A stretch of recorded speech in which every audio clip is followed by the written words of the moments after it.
तो हमारा जो आज का टॉपिक है वो है जैसा कि हम लोग पढ़ रहे थे लॉ ऑफ कॉन्ट्रैक्ट। इसका एक लेक्चर हो चुका है जिसमें आपने ये सारी बातें पढ़ ली थी कि व्हाट इज कॉन्ट्रैक्ट, और फिर उसके बाद एग्रीमेंट क्या होता है, प्रॉमिस किसे कहते हैं, और कॉन्ट्रैक्ट बनने के लिए क्या क्या एसेंशियल्स चाहिए एग्रीमेंट को, यानी कि एग्रीमेंट किन कंडीशंस में कॉन्ट्रैक्ट बन जाएगा, उसके एनफोर्सेबिलिटी के लिए क्या एलिमेंट्स चाहिए। ये सारे कुछ प्रीवियस चैप्टर्स में हम लोगों ने कवर किया था। और उसके अलावा हमने बाल्फर वर्सेस बाल्फर का केस और फिर कार्लिल वर्सेस कार्बोलिक का केस भी पढ़ा हुआ है। प्रिंसिपल्स ऑफ कॉन्ट्रैक्ट में दो चीजें हमने पढ़ रखी हैं प्रीवियस लेक्चर में। एक तो ऑफर क्या होता है और दूसरा एक्सेप्टेंस क्या होता है। आज जो हम स्टार्ट करने वाले हैं वो हमारा टॉपिक होगा consideration. So in this topic consideration के आगे देखिए लिखा है क्विड प्रो क्यो। इसका मतलब होता है कि किसी चीज के बदले में कोई चीज मिलना, हासिल होना, तो उसको कहते हैं क्विड प्रो क्यो। इसको भी आप याद रख लीजिए। कंसिडरेशन बेसिकली इसी को कहते हैं। इसका मतलब ही होता है समथिंग इन रिटर्न। देखिए लिखा हुआ है समथिंग इन रिटर्न। कुछ जब आपको बदले में मिलता है, किसी चीज के रिटर्न में मिलता है, तो उसको हम कहते हैं कि वो कंसिडरेशन है। यहां पर कंसिडरेशन का मतलब जो ऑफर है उसके बदले में क्या मिल रहा है।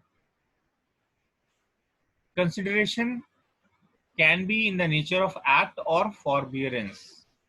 कंसिडरेशन या तो आप कुछ करके दे सकते हैं या तो कुछ ना करके दे सकते हैं। आपको कोई ऑफर करे कि हम आपको ये पैसे दे रहे हैं या ये चीज दे रहे हैं और आप इसके बदले में ये काम कर दीजिए, तो भी वो कंसिडरेशन होगा आपकी तरफ से। और अगर वो कहे कि हम आपको ये पैसे दे रहे हैं, आप ऐसा काम मत करिए, तो फॉरबियरेंस उसको बोलेंगे, वो भी कंसिडरेशन है। तो एक्ट या फॉरबियरेंस दोनों के फॉर्म में कंसिडरेशन हो सकता है। यूजुअली कोई भी एग्रीमेंट बिना कंसिडरेशन के वॉइड होता है, यानी अगर उसमें कंसिडरेशन नहीं है तो वो वॉइड होगा। रीजन ये है कि पहली बात तो अगर वो कंसिडरेशन के बिना होगा तो वो कॉन्ट्रैक्ट की कैटेगरी में नहीं आएगा, फिर वो कॉन्ट्रैक्ट नहीं है, फिर आप उसको चैरिटी कह सकते हैं। ठीक है, आपने किसी की हेल्प कर दी, दान कर दिया, तो वो कॉन्ट्रैक्ट में नहीं आता है। दूसरी चीज ये कि जब कोर्ट कॉन्ट्रैक्ट के केसेस को हियर करेगा तो उसमें दोनों पार्टीज के कुछ राइट्स होते हैं और कुछ ऑब्लिगेशंस होते हैं। कोर्ट को यही डिसाइड करना होता है कि क्या दोनों पार्टीज को अपने अपने राइट्स मिल गए और क्या दोनों पार्टीज के जो ऑब्लिगेशंस थे वो उन्होंने पूरे कर दिए कि नहीं।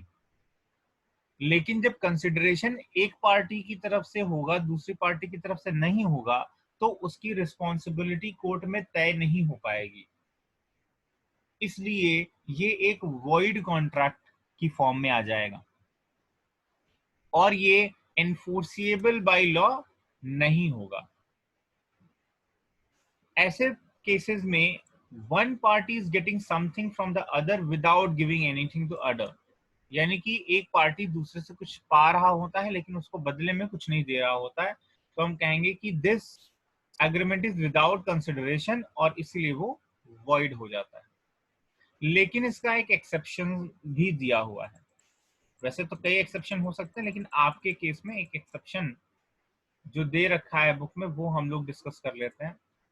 इसका एक एक्सेप्शन है, मतलब एक्सेप्शन का मतलब क्या है कि वो कंडीशन जहां पर की कंसिडरेशन नहीं होगा तब पर भी ये एक वैलिड कॉन्ट्रैक्ट माना जाएगा। जनरल रूल हमने क्या पढ़ा? जनरल रूल हमने ये पढ़ा कि बिना कंसिडरेशन के कॉन्ट्रैक्ट वॉइड होता है, यानी कि वो मान्य नहीं होता है। लेकिन उसका एक्सेप्शन है एक, जहां पर की कंसिडरेशन नहीं होगा फिर भी वो मान्य होगा कॉन्ट्रैक्ट। लिखा हुआ है कि एक रिटन और रजिस्टर्ड एग्रीमेंट अगर हो जाए आउट ऑफ नेचुरल लव, मतलब आपने किसी को अपने प्रेम की वजह से किसी व्यक्ति को कोई चीज रजिस्टर्ड एग्रीमेंट के थ्रू दी हुई है, रजिस्टर्ड इंस्ट्रूमेंट के थ्रू दी हुई है, तो भले आप उससे बदले में कुछ ना ले रहे हो। जैसे कि गिफ्ट के केस में आपने पढ़ा कि अगर आप अपना मकान किसी को गिफ्ट करना चाहें तो आप उसको रजिस्टर कर सकते हैं अपना मकान उसके नाम पर, और उससे बदले में कुछ मत लीजिए, तब भी वो वैलिड कॉन्ट्रैक्ट होगा। यहाँ पर आपने उससे कुछ नहीं लिया, उसकी तरफ से कोई कंसिडरेशन नहीं है, लेकिन फिर भी ये कॉन्ट्रैक्ट वैलिड होगा क्योंकि ये एक रजिस्टर्ड एग्रीमेंट के थ्रू किया गया है। तो ओरली बोल करके अगर आप करेंगे तब तो नहीं माना जाएगा, लेकिन आप एक रजिस्टर्ड एग्रीमेंट के थ्रू कर रहे हैं जिसको आपने रजिस्टर कराया हुआ है, तो वो मान्य हो जाएगा, वैलिड हो जाएगा और वॉइड की कैटेगरी में नहीं आएगा। फिर उसके बाद एक देखिए पॉइंट लिखा हुआ है that consideration need not be adequate but should be real. Adequate होने का मतलब होता है कि सफिशिएंट अमाउंट में होना, प्रॉपर होना, सफिशिएंट अमाउंट में होना।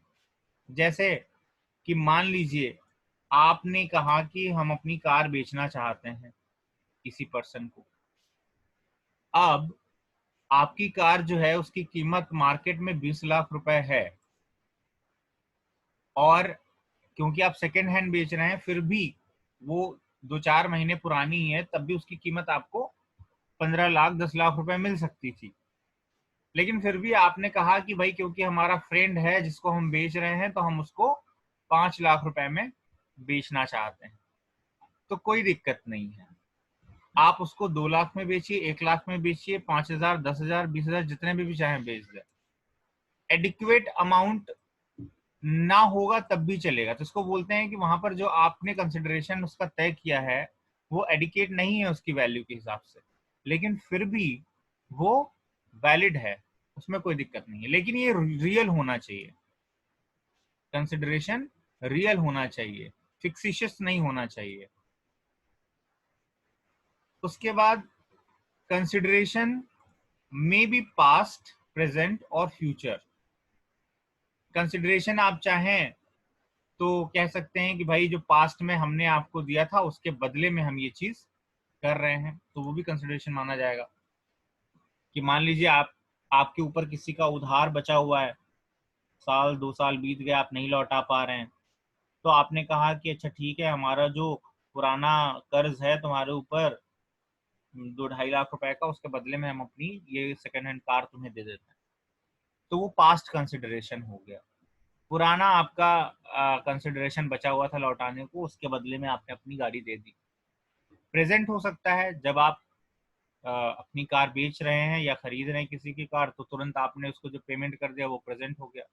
या फिर फ्यूचर हो सकता है, जैसे कि इंस्टॉलमेंट के केसेस में होता है, आप इंस्टॉलमेंट में अगर करा लेते हैं, फ्यूचर पेमेंट का वादा करके करा लेते हैं किसी से एग्रीमेंट कॉन्ट्रैक्ट, तो वो भी वैलिड है।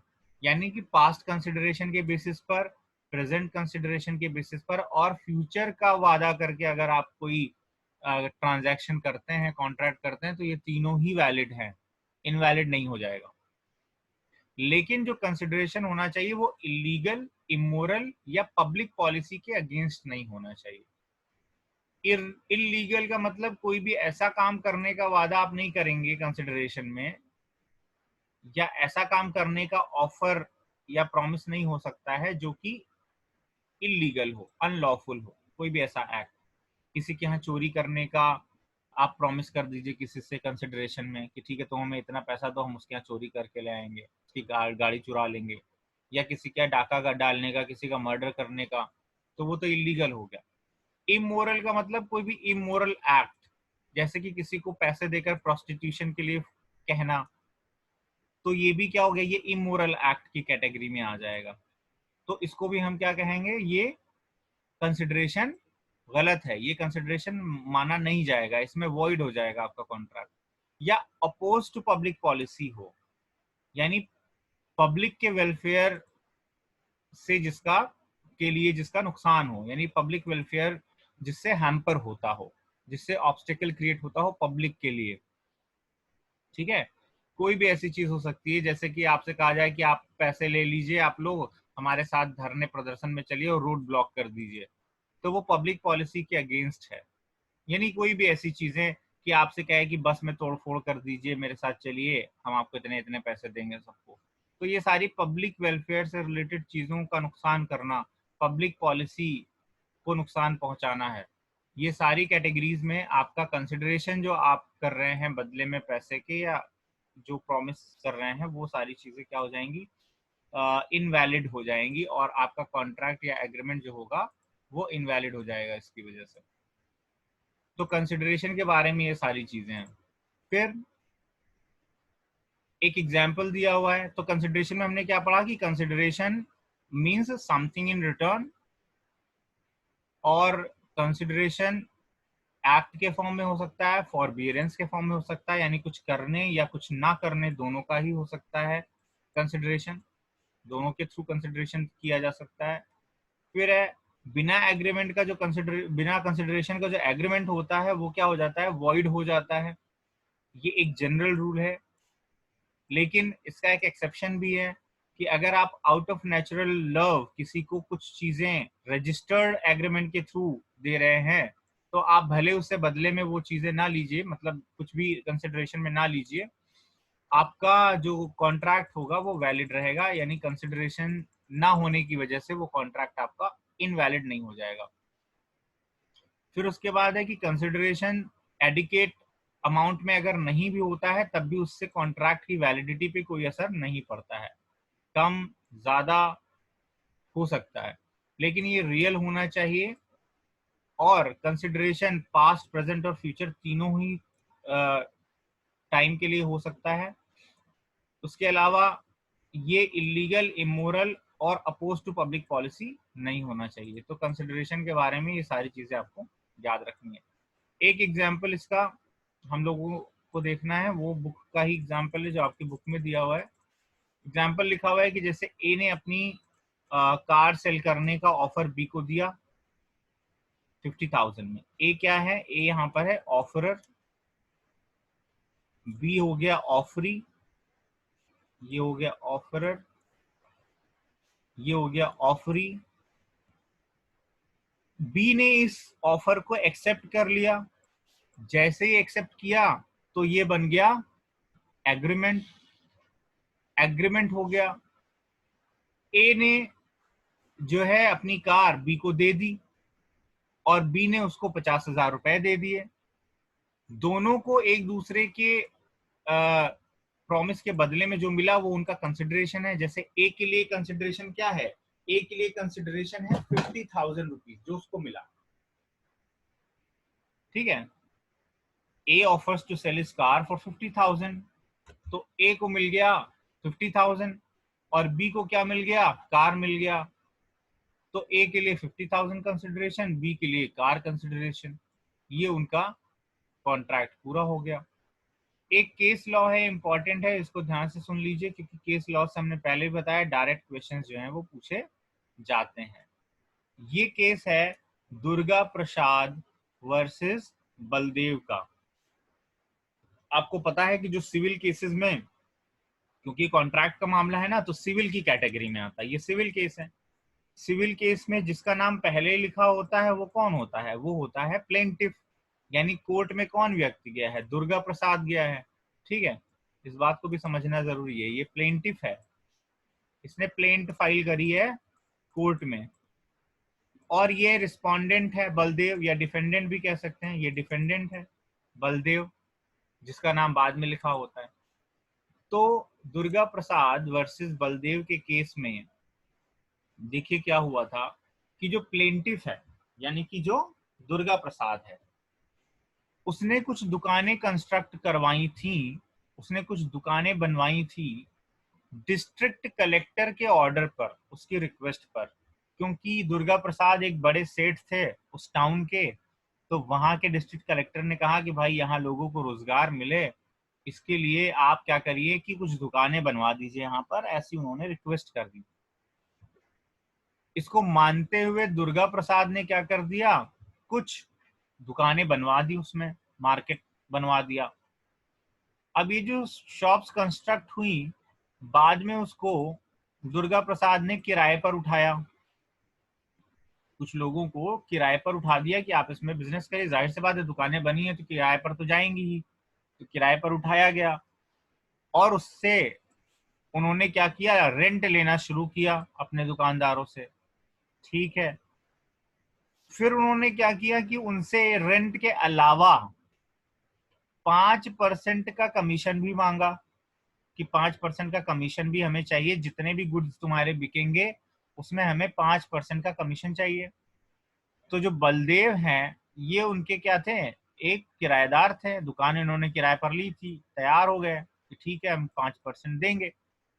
शुरू में बिजनेस अच्छा चला, दुकानें चली, तो उन्होंने क्या किया, 5% दिया एक आध बार, फिर उसके बाद वो नहीं दे पाए 5% का कमीशन। किसको दे रहे थे, ये दुर्गा प्रसाद को दे रहे थे, ये कमीशन पे नहीं कर पाए। अब जब कमीशन पे नहीं कर पाए तो उन्होंने क्या कर दिया, केस कर दिया। किसने केस कर दिया, कौन था प्लेंटिफ, दुर्गा प्रसाद। उन्होंने कोर्ट में जाकर के केस किया और उन्होंने ये कहा कोर्ट में कि भाई हमने इतना ह्यूज अमाउंट स्पेंड किया है बिल्डिंग बनाने में, कंस्ट्रक्शन बनाने में, बिल्डिंग का कंस्ट्रक्शन कराने में, दुकानें बनवाने में, और ये जो डिफेंडेंट है यानी कि जो बलदेव है वो हमें कमीशन पे नहीं कर रहा है, तो हमें इससे कमीशन दिलवाइए। कोर्ट ने प्लेंटिफ की इस बात को रिजेक्ट कर दिया, यानी दुर्गा प्रसाद का ये जो कमीशन मांगने का दावा था वो उन्होंने रिजेक्ट कर दिया। कोर्ट ने कहा that the action of on the ground that the construction of shops was done at the desire of district collector। उन्होंने कहा कि भाई आपने ये जो कंस्ट्रक्शन कराया था ये तो डिस्ट्रिक्ट कलेक्टर के कहने पर कराया था, आपके और डिस्ट्रिक्ट कलेक्टर के बीच में ये बात हुई थी, एग्रीमेंट हुआ था ओरली कि हाँ, उन्होंने कहा तो आप तैयार हो गए कि ठीक है हम बनवा देंगे लोगों की मदद करने के लिए।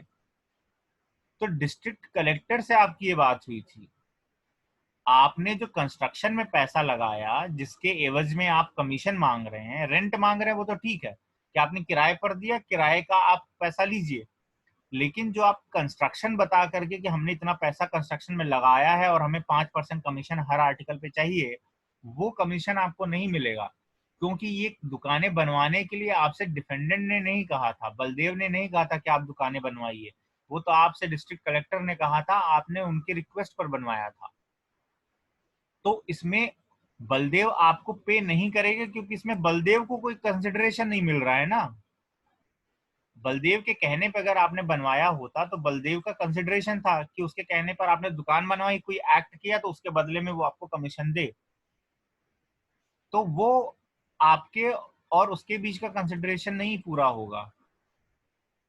रेंट वाला सही है, रेंट उसने बोला कि हमें रेंट पे दीजिए, आपने बोला ठीक है हम रेंट पे देंगे, तो वो रेंट का पैसा आपको हर मंथ दे और आप उसको किराए पर दुकान दीजिए, तो आपके बीच का एग्रीमेंट है। लेकिन कंस्ट्रक्शन वाली बात क्योंकि आपकी तय नहीं हुई थी बलदेव के साथ, इसलिए ये आपका जो कंटेंशन है कि हमें मिलना चाहिए कमीशन, वो गलत है। और एक लास्ट बात कंसिडरेशन में, दैट सेक्शन 25 को याद कर लीजिए, कहता है कि agreement without consideration is void.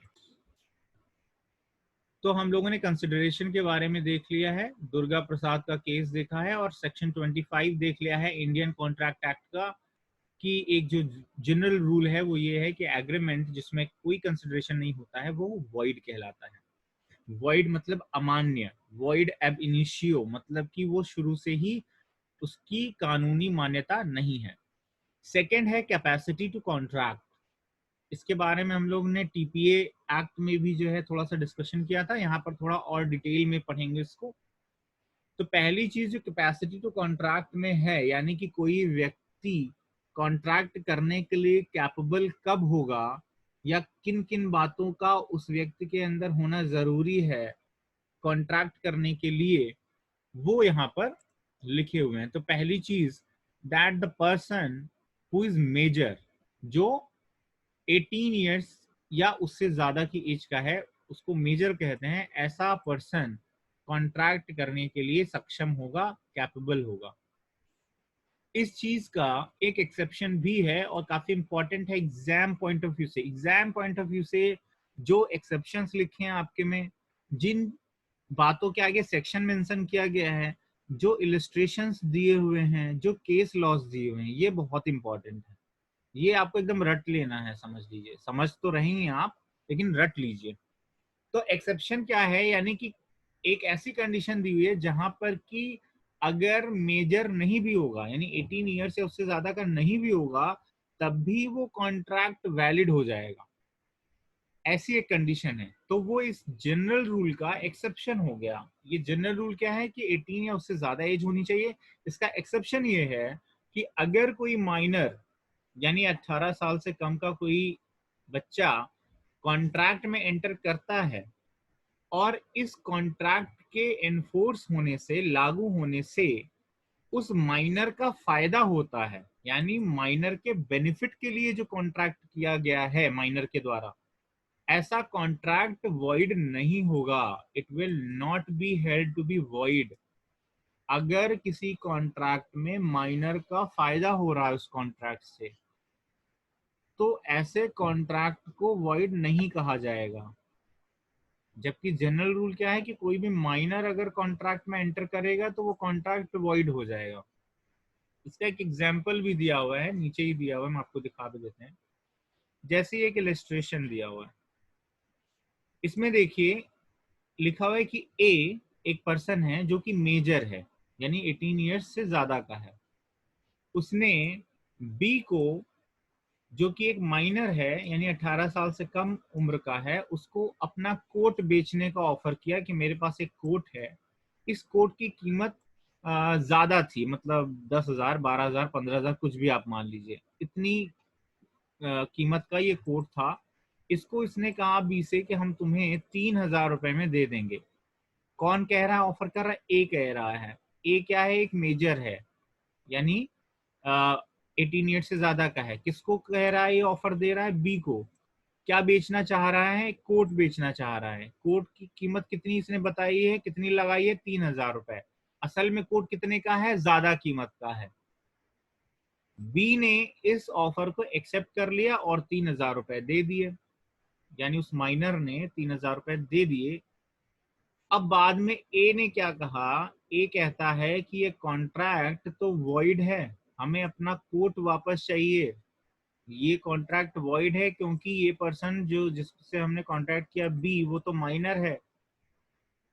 तो इस केस में कॉन्ट्रैक्ट वैलिड रहेगा। माइनर के एंटर होने के बावजूद ये वैलिड रहेगा क्योंकि इसमें माइनर का फायदा है। इस कॉन्ट्रैक्ट से माइनर को 10,000, 12,000 की कीमत का कोट 3,000 रुपए में मिल गया।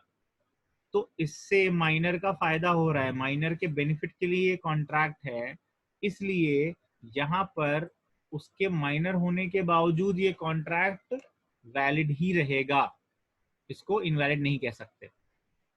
तो ये इसका एक एक्सेप्शन है। इस तरह से और भी चीजें हो सकती हैं, एग्जाम में और भी चीजें आ सकती है बना करके। आप इस कॉन्सेप्ट को याद रखिएगा बस। सेकेंड इज साउंड माइंड, यानी कि जो पर्सन कॉन्ट्रैक्ट में एंटर करे, हम लोग क्या पढ़ रहे हैं? हम लोग पढ़ रहे हैं कौन से लोग कैपेसिटी टू कॉन्ट्रैक्ट रखते हैं, यानी कौन से व्यक्ति हैं ऐसे जो कॉन्ट्रैक्ट के लिए सक्षम है, कैपेबल हैं। तो पहला तो मेजर होना चाहिए, दूसरा साउंड माइंड का होना चाहिए। साउंड माइंड कब बोलेंगे? If the person is capable of understanding the contract and making a rational judgement, यानी कि अगर कोई व्यक्ति कॉन्ट्रैक्ट को समझने की क्षमता रखता है कि कॉन्ट्रैक्ट का क्या मतलब निकलता है, मेरे ऊपर क्या ऑब्लिगेशंस इससे आ जाएंगे, मेरे क्या राइट्स बन जाएंगे, अगर वो कॉन्ट्रैक्ट के टर्म्स एंड कंडीशंस को समझने की कैपेबिलिटी रखता है और रैशनल जजमेंट्स ले सकता है, यानी तर्कपूर्ण निर्णय ले सकता है, सोच समझकर निर्णय लेने के लायक है, जो एक आम समझदार व्यक्ति जैसे डिसीजन लेता है वैसे डिसीजन अगर वो ले सकता है, तो हम बोलेंगे कि वो साउंड माइंड का है। या फिर हम ये भी कह सकते हैं कि कोई ऐसा पर्सन जो इनमें से कोई एक ना हो, वो साउंड माइंड का होगा। किनमें से एक ना हो, 3 पॉइंट्स लिखे हुए हैं। वो इडियट नहीं होना चाहिए, ड्रंकर्ड नहीं होना चाहिए और लुनैटिक नहीं होना चाहिए। यानी कि वो मूर्ख नहीं होना चाहिए। इडियट का मतलब वही हुआ, इडियट किसको कहते हैं, जिसके अंदर रैशनल जजमेंट लेने की क्षमता नहीं हो, जो सोच समझकर निर्णय नहीं ले सकता। लुनैटिक मतलब जो पागल है, जिसके पास बिल्कुल बुद्धि नहीं है, कुछ समझ नहीं है। और तीसरा ड्रंकर्ड, यानी कि जो नशे की हालत में हो।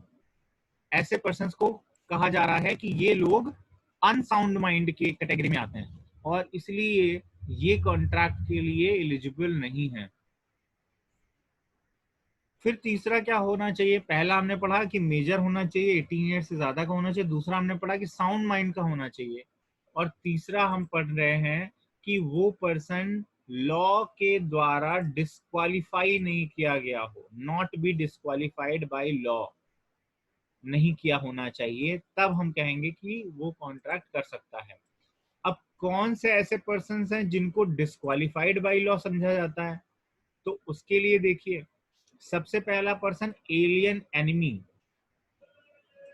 यानी कि अगर आपकी कंट्री का किसी दूसरे कंट्री के साथ वॉर लाइक सिचुएशन है, युद्ध जैसी स्थिति है या युद्ध हो रहा है, वॉर लाइक सिचुएशन है, तो आप उस कंट्री के जिससे आपका वॉर हो रहा है या वॉर जैसी परिस्थितियां बनी हुई हैं, उस कंट्री के किसी भी सिटीजन के साथ आप कोई कॉन्ट्रैक्ट नहीं करेंगे, नहीं कर सकते हैं, क्योंकि वो वॉइड हो जाएगा कॉन्ट्रैक्ट।